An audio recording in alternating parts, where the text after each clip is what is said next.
grand opening, grand closing. Hey, it's your boy Puerto Rock 77, your only friend these YouTube streets, back with another video. All right, if you haven't seen, the announcement, it's not really an announcement, but the news that's going around, Sony contracted developer Peoples Can Fly to make a Sony IP. So we don't know what Sony IP they're going to be focusing on, but they're going to be working on a Sony IP, and it's most likely a shooter. The three best guesses the community's coming up with is either Killzone, SOCOM, or Resistance. That's pretty much the best we can do from a Sony IP and the type of studio that they are. But here's the real conversation I want to have, right? Because we could play guessing games all day, but at the end of the day, they're going to make the game that on the IP that they choose and that Sony and Peoples Can Fly, and really Sony, think that is best to be made, right?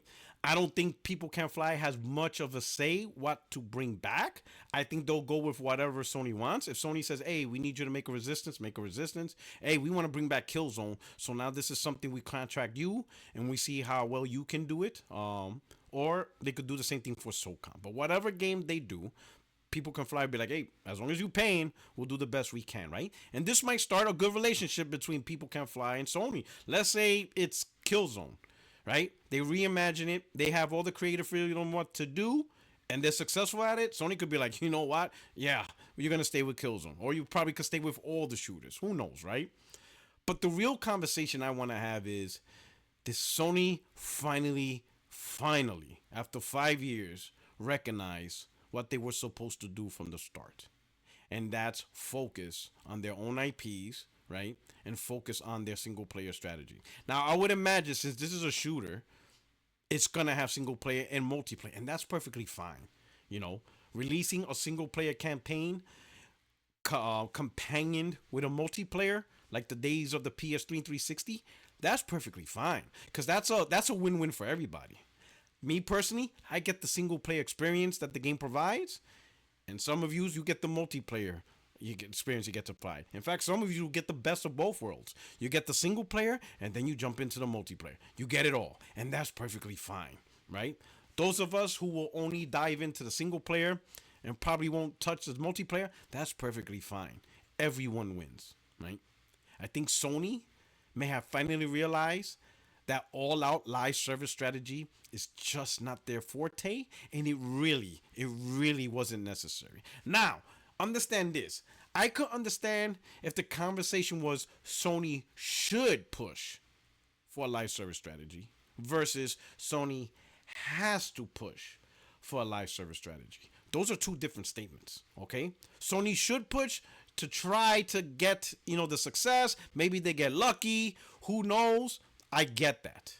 But many people were saying that they had to do it. And I'm like, had to? Have to. As if they didn't do it, something horribly wrong would happen. Well, let's take a look at this gen. Was their live service strategy successful? Because the only thing that really came out of it was Helldivers. Now, of course, people are going to bring up, well, look at Gran Turismo 7, MLB The Show. No, those franchises has always been part of PlayStation. Gran Turismo has been part of PlayStation since PlayStation 1. And Sony started hitting it hot with MLB since PlayStation 2.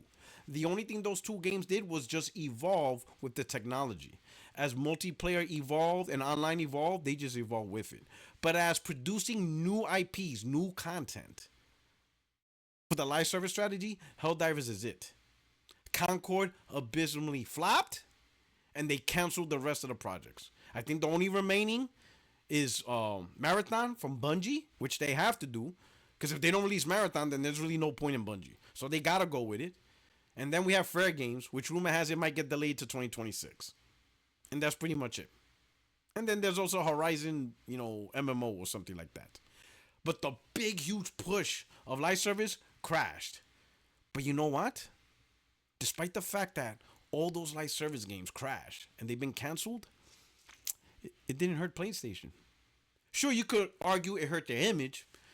You can say among the hardcore community, it looks bad. And sure, in the console war, it could be used as ammunition. But the bottom line, it didn't do anything. PlayStation 5 is the most profitable console they ever produced. It's still making immense amount of profit. Sony's reporting the best numbers they ever reported for PlayStation brand history. It didn't do nothing. It only proved Sony never had to do a live service strategy. It was just a question of should they do it and would they get lucky achieving that. But had to? No. Because if they had to, then those canceled titles would be disastrous. We would see the huge negative impacts across the board on the PlayStation brand, and we're seeing nothing. Nothing. Those cancellations did nothing other than optics. And those optics are only for the hardcore and console war trash talking. But to the general population, to the shareholders, to the profit making, to the business side, maybe a little bump, like a little fly just annoying you that you smack away. And with that, the Sony finally realized, you know what? We really don't need to go hard on live service. What we really need to do is take the image that they created and accelerate it, make it bigger. So let's go back to these IPs. Let's go contract developers that are out there and see if the IP, some of these dormant IPs, can come back. And let's contract even more new developers to create single player games. That's what they should have done from the start. They should have kept their live service strategy moderate. Just moderate. Because you didn't need live service strategy. You didn't have to do live service strategy. But I understand that you should. You should try at least. So a moderate strategy. Few titles here. See what hits, see what fails, and sure, you'll have your failures, but it's not all that. But what they should have done in the beginning is like, hey, we're going to double down on the strategy that did work. On the strategy that got people to want to buy PlayStation. And that's their single player strategy. And they should have looked back in the archives and be like, you know what? What IPs could be successful this gen that wasn't maybe so successful during the time it came out, mostly because of the environment. And I have said this, some of the IPs that the PS3 launched with were ahead of its time. And I think if those IPs were to release today, they would be more successful. Obviously, you have to modernize it. But with all the, the technology that you have now available, I think some of those titles will shine. A lot bigger than the days when it originally came out. I honestly do. So the question with this first move with People Can Fly, did Sony finally wake up? Are they finally realizing this is what we should have done from the get-go? Live service strategy is something they just should have mildly adopted. Because they should. Maybe work. I mean, you got Helldivers out of it. You might get one more or two titles out of it. Versus have to do live service strategy and then just pump out a whole bunch of projects only to close them all. Sony should have always doubled down on the winning strategy and invest a little bit, piece by piece, a moderate strategy on live service. And I'm wondering if they finally realize that. That they finally realize what they got to do. On top of that, yesterday, news article released that Knights of the Old Republic remake is still being developed. And it was confirmed. It was never shut down.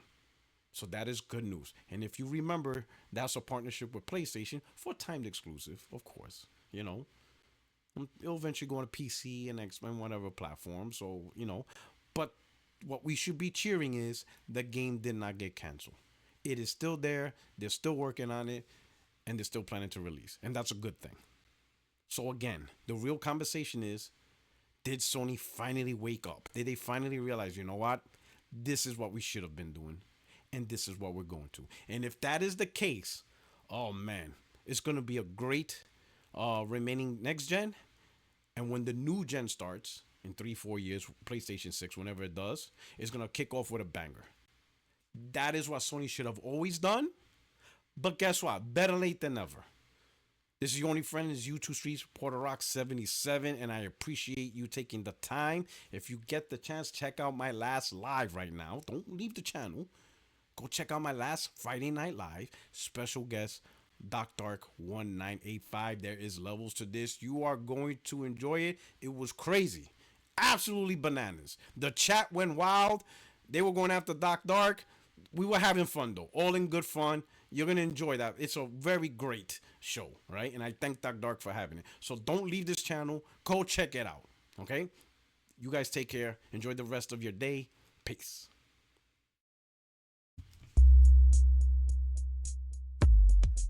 Grand opening